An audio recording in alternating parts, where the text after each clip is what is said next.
So I've been sent this definite integral problem, and it seemed as good as any, and I think the key with this is just to see a lot of examples. So let's do it. So let's see. This definite integral is from pi over 2 to pi of minus cosine squared of x times sine of x dx. So before we just chug through the math and do the antiderivatives and use the fundamental theorem of calculus to evaluate the definite integral, let's think about what we're even doing. So I've graphed this function right here, minus cosine squared of x times sine of x. And what we care about, we're finding the definite integral between pi over 2, which is roughly here. Let me see if I can make this a little bit bigger. So between pi over 2, which is right there, and between pi. So the definite integral of this function between here and here is essentially the area of the curve between the curve and the x-axis. And since the curve is below the x-axis here, this area is going to be a negative number. So that gives us immediately an intuition. We should be getting a negative number when we evaluate this. And just to prove, I actually typed it in up here. So let's now evaluate this definite integral. Now, I'll rearrange some of the terms here just to make it a little bit easier to read. But the way I always think about it is, well, let's see, I have a cosine and a sine. The cosine is squared, so all these crazy things are happening to it. So it seems like I could use substitution or the reverse chain rule somehow here. And what was the chain rule? The chain rule said if I took the derivative of f of g of x, that this is equal to f prime of g of x times g prime of x. That might completely confuse you, but I just wrote that here because, we could say, well, what if g of x is cosine of x, f prime of g of x is the cosine of x squared, and then the derivative of g of x, or the derivative of cosine of x, is sine of x. Well, it's actually minus sine of x, and we have a minus sign here, so that works out well too. If this confuses you, ignore it. Well, essentially, we're just going to do the same thing, but we're going to do it with substitution. So let me do it with substitution. Let me erase this, if this confuses people. I want to do it however it is least confusing to you.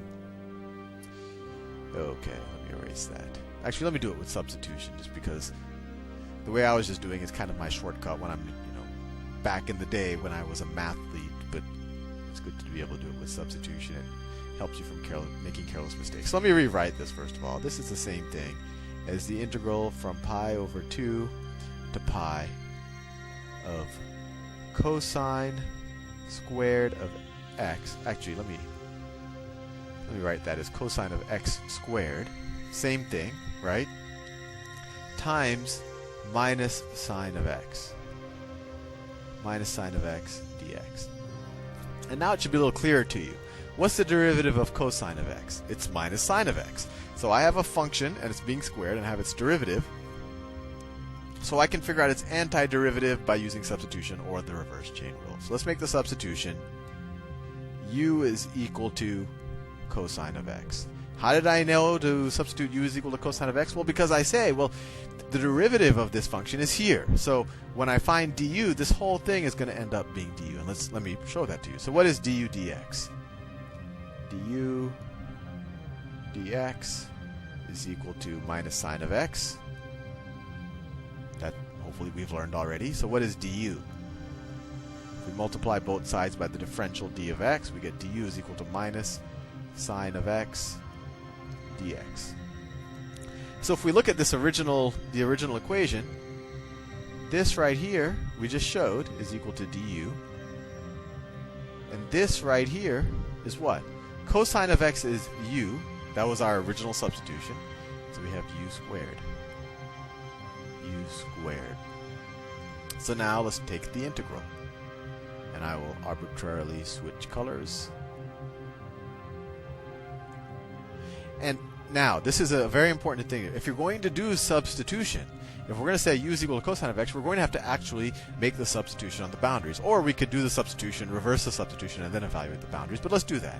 So if this is going from x is equal to pi over 2 to pi, what is u going from? Well, when x is equal to pi over 2, u is equal to cosine of pi over 2. Cosine of pi over 2, right? Because u is just cosine of x. And then when x is pi, u is going to be cosine of pi. Cosine of pi. And now the fun part. Cosine of x squared, well, that's just the same thing as u squared. And minus sine of x dx, that's the same thing as du. Did that here. Du. So this is equal to, this is a pretty straightforward, and I'm just going to rewrite it. What's cosine of pi? Cosine of pi is minus 1. Cosine of pi over 2, well, that's 0. So we have the integral from u is equal to 0 to u is equal to negative 1 of u squared du. And now this seems like a simple problem. So this is equal to the antiderivative of u squared, which is fairly straightforward, u cubed over 3, right? You could just take the derivative of this, you get this. All I did is I increased this exponent to get the third, and then I divided by that exponent. And we're going to have to evaluate it at minus 1, and subtract from that, it evaluated at 0. So this is equal to minus 1 to the third over 3, minus 0 over 3, and so this is equal to minus 1/3. And we are done. And if we look at this area from our original graph, what we just solved is we said the area of the curve between here and here is minus 1/3. Or if you wanted the absolute area, because you can't really have a negative area, it's 1/3, but we know it's negative because this curve is below the x-axis here.